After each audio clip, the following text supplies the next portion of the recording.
Hello，我係 Carl，不如你先介紹下自己先啦。我叫 Ringo 啦，今年 fresh grad。吓，網絡唔似喎你。咪盲㗎，份 CV 咪寫咗咯，自己睇下啦。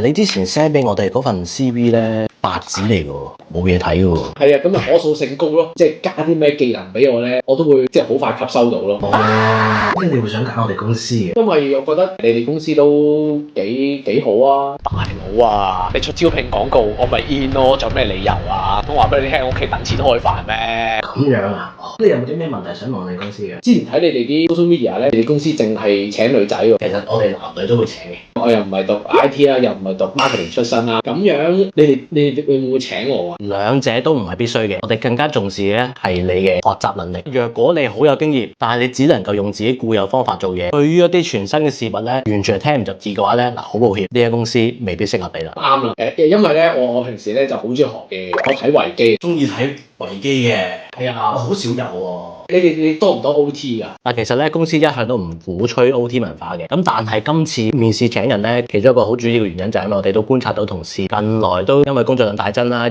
似乎有一個 OT 嘅趨勢嘅。嗱，其實我哋都希望請咗你之後咧，所有同事都可以準時一齊收工嘅。今日個面試就去到呢度，咁多謝你時間。咁我幾時返工？我哋都